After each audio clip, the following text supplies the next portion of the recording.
بہ بلوس ون خطبہ برونٹ بناتس پہ بناتک پرنسپلن دپن ناز 10-15 منٹ یہ یور یہ اہم مہمان میں دومس کس مہمان دپن ولاز یہ بہ یل گوس ات 155 وُہر جن پرارن دپن مے وٲنس 155 ؤری 17 مے بچہ کٔژ 17 مے بچہ دپن اے مے اوس شوق بہ کر ژےٚ سۭتۍ ملاقات جن آو ملاقاتس سہ آز جمعہ پڑھنے یت نہ تھی کھوچو تہ سہ کھینچ نہ سہ سہ اہل الحدیث سہ سلفی سہ یہ آز جمعہ پڑھنے خاطر دپن بہ 155 وُہر ون چھس بہ تھوڑا کمزور گومت اس میٹنگ بلاوین مگر تت من ژے یُن اس میٹنگ بلاوین تت من مے دپس تُہۍ کۭتیاہ نفر ٲسِو دپن پرٛٮ۪تھ ضلعہٕ پٮ۪ٹھ آسن 5 نمائند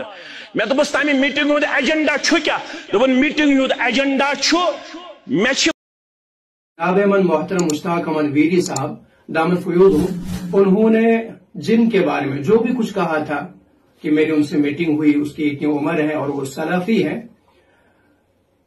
اب سوشل میڈیا پر لوگوں نے اس پہ بڑا بوال کھڑا کر دیا۔ کس نے کیا کہا میں ان معاملات میں زیادہ پڑھتا نہیں ہوں، البتہ بہت سے لوگوں نے پرسنلی مجھے وہ ویڈیو سینڈ کر دی اور مجھے بھی پوچھتے رہے بار بار کہ کیا جنات میں حنفی ہونا یا سلفی ہونا یہ تصور ممکن ہے؟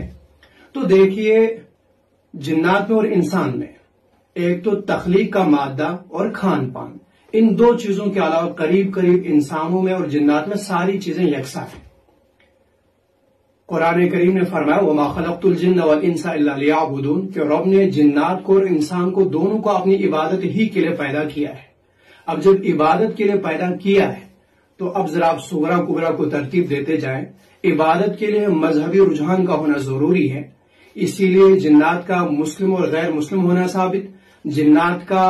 شریف اور شریر ہونا ثابت، جنات کا عابد عبادت گزار اور غیر عابد ہونا ثابت۔ تو پھر جب یہ چیزیں ممکن ہیں تو سلفی ہونا، حنفی ہونا، شافی ہونا یہ بھی مذہبی رجحان اور مذہبی تصور سے تعلق رکھتے ہیں، اس اعتبار سے ان کا سلفی ہونا، حنفی ہونا یہ چیزیں بھی ممکن ہیں۔ یہ کوئی ویسی چیز نہیں تھی جس پہ بوال کھڑا کر دیا جائے۔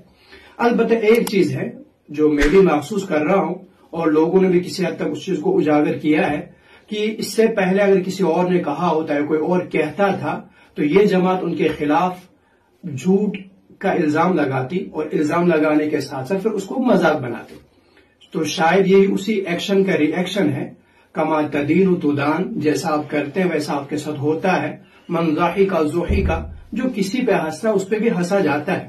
جیسا آپ بوتے ہیں ویسا ہی آپ کاٹتے ہیں۔ اب اتنا ہو گیا، یعنی ہر مسلک نے اپنی اپنی باری ہنسنے ہنسانے کی پوری کر لی۔ پہلے دیوبندیوں نے کہا تو بریلوی اور اسی طرح اہل حدیث یہ مل کر کے اس پہ ہنسا کرتے، پھر بریلویوں نے کہا تو یہ دونوں اس پر ہنس پڑے۔ اب جب آج انہوں نے بھی کہا، اور یہ وہی ہے کما تدین تدان، جیسا آپ کرتے ہیں ویسا آپ کے ساتھ بھی ہوتا ہے، تو اب جب انہوں نے کہا تو وہ دونوں ان پر ہنس پڑے۔ اب جب سب اپنی اپنی باری مکمل کر چکے ہیں تو آئندہ کے لیے اب ہنسنے ہنسانے کا معاملہ یہاں پہ ختم کریں، آئندہ کسی کی تصدیق نہ کریں۔ اس طرح کے معاملات ممکن ہیں تو آپ کی عقل نہ مانے، اس کا یہ مطلب نہیں ہوتا ہے کہ آپ اسے جھوٹ سمجھے، آپ اس پر مذاق بنائیں۔ بہت ساری چیزیں وہ ہیں جو ہماری عقلیں سمجھ نہیں سکتی، لیکن اس کا یہ مطلب نہیں ہوتا کہ وہ چیزیں ممکن بھی نہیں ہیں۔ لہذا ہنسنے ہنسانے کی باریاں ختم ہو گئی ہے، سارے مسلکوں نے اپنی باریاں ختم کر دی، اب آئندہ کے لیے اس چیز کو ختم کر